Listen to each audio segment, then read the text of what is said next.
남자 한 분이 현재는 한 55세 되는 분인데요. 이분이 좀 특이한 케이스였어요.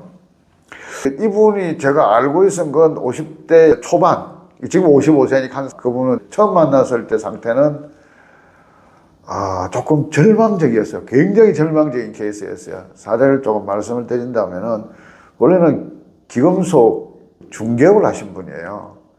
기금속 중개업을 하신 분인데, 이제 이쪽 돈 받고 뭐 물건 나가고 이렇게 하는 와중에 이 사고가 생긴 것 같아요.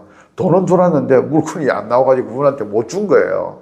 그러다 보니까 이게 사기죄가 돼버린 거죠. 근데 혼자서 그 일이라는 게 아니고 동료가 있었대요. 동료가 있었는데 이 사고가 생기면서 그걸 전적으로 책임을 지고 그걸 자기 책임이라고 돌리면서 형을 살게 됐어요. 그래서 1년 6개월 정도를 형을 살았대요. 근데 그 와중에 그 동료들, 이게 혼자 한 게 아니고 공범이 있다는 것까지 알려져가지고 그의 동료들도 이제 그 상황에 봉착하면서 동료들 중에 한 분은 자살까지 해버렸대요. 그러니까 상황이 굉장히 커진 상태에서 이분은 그 형을 마치고 나왔는데 부채가 아직도 너무 많이 남아있는 거예요.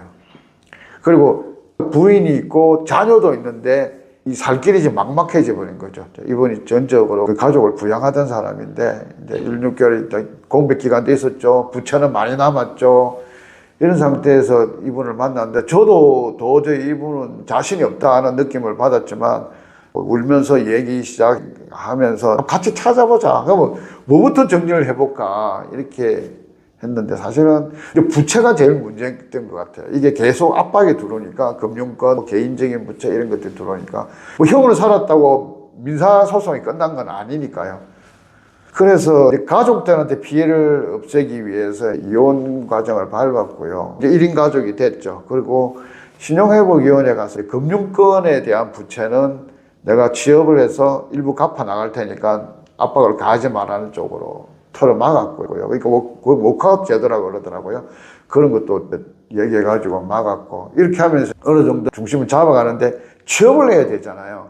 취업을 해야 되는데 자격증 아무것도 없는 거예요. 해본 게 기금속 하던 일밖에 없어 놓으니 그것도 기금속을 가공하는, 세공하는 기술이 아니고 그냥 중개인이었기 때문에 그래서 뭘 해볼까. 근데 이분이 이제 저한테 왔을 때는 보험회사에 보험 설계인을 하고는 있었어요. 근데 그게 자기가 다니면서 보험을 안 해보던 사람이 되다 보니까 그 가지고는 생활비가 되질 않아요. 그래서 어떻게 할 거냐 가지고 좀 알아보다가 저는 이분한테 전기기능사를 따보라고 그랬어요. 그러니까 이 사람이 공부했던 전공하고 전혀 방향은 안 맞아요. 안 맞지만 제가 그걸 권해본 거는 경비를 넣고 싶어서 그랬어요. 경비나 기전실, 그 건물이나 아파트의 기전실에 넣고 싶어서 그쪽으로 전기기능사를 따보라 그러니까 도저히 자신 없다는 거예요. 자기는 그쪽은 알지도 못하고 그런 전공하고는 전혀 거리가. 그때 그거는 국가 전략 직종이 돼가지고 4개월 교육 코스인데 공짜가 있었어요. 그 인근에 그런 학원이 하나 있어서 그 학원으로 그분을 보내드렸어요. 근데 다니면서 몇 번 찾아왔어요. 못하겠다고. 무슨 말인 걸 못 알아듣겠다는 거죠. 그 전기 이론이. 예. 그 다음에 계산식이 나오는데 그 계산을 못 하겠다는 거죠. 그러니까 억지로 그 과정을 이제 가게 했는데, 사실은 중간에 또 다른 사람을 러닝메이트처럼 한 번을 끼고 넣었어요. 그러니까 그분 혼자서 힘들어하니까 제가 갈 수는 없고 다른 한 분을 이분하고 짝을 만들어가지고 그분도 전기기능사 같이 받아라 그러면서 이분하고 친구처럼 해서 완주할 수 있게 러닝메이트처럼 한 분을 집어넣었어요.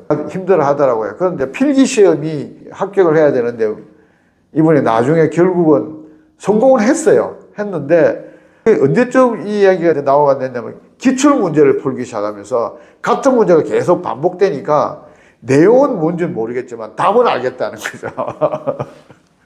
그래가지고 내용은 뭔지 모르겠는데 계속 반복되고 반복을 하니까 지난번 할 때 이게 답이더라 하니까 답이 보인다는 거죠. 그래서 필기 합격했어요. 합격하고 이제 실기가 문제였어요. 그 당시가 코로나 시즌이 돼가지고 한 교실에 8명 이상 못 들게 하고 이런 그 문제가 있어서 되게 힘들게 했어요. 근데 그 실습을 다 마치고 합격을 했어요. 합격하고 바로 이제 경비직을 찾았죠. 구직난에서 찾아가지고 지금 아파트에 경비로 취직을 했어요. 가지고 간 전기기능사하고 소방관리사죠. 그 두 개를 가지고 거기에 선임을 하고 지금 3년째 일을 하고 있어요. 월급 거의 한 300 정도 받고 있는 것 같고 가끔씩 아직도 통화하고 있고 이 길로 온 건 잘 온 것 같아 이렇게 이야기하고 있어요. 그분이 처음에 왔을 때 보험하고 있을 거예요. 한 200에서 300 벌 수 있는 일을 무조건 찾았어요. 딱 부러지게 뭘 이야기한 건 아니고 그래서 제가 나이 상으로 봐서 왜냐하면 60이 넘었으면 경비가 조금 늦은 셈인데 50대는 괜찮겠다고 저는 생각했거든요. 그게 제일 안정적이라고 생각했어요. 50대는 되게 좋아해요. 아파트 같은 데나 건물에서 50대 경비는 되게 선호하는 나이입니다. 40대 너무 빠르고요. 저는 그걸 생각했던 겁니다. 저는 일정 생계비가 좀 필요한 분 있지 않습니까? 그러니까 최소 250에서 한 300 정도 꾸준하게 생계비가 필요한 분, 그리고 어느 정도 학습 능력이 좀 되는 분, 이런 분들은 그런 쪽이 좋다고 생각합니다. 자격증을 따야 되니까요. 성향이나 성격이 필요는 합니다만은 생계비가 필요한, 돈이 꼭 필요한 사람은요, 그거 무시해도 됩니다. 그건 적성에 맞는 재능 기부라면 모르겠지만 생계비를 벌기 위해서는 현재로서는 그게 제일 빠르다고 생각합니다. 조금 전에 이야기했던 그분이 사실은 생계형이었기 때문에 본인이 싫다 하는 것도 제가 계속 푸시를 할 수가 있었고, 그럼 뭐 할래? 솔직히 말해서 뭐 할 줄 알아? 이런 식으로 제가 압박도 가하면서 진행을 했기 때문에 그분이 된 것 같은데요. 제가 그래서 아까 생애서에게 상담을 할 때 건강은 무조건 기본이고요. 재무 상태에 따라서 일거리가 정해진다.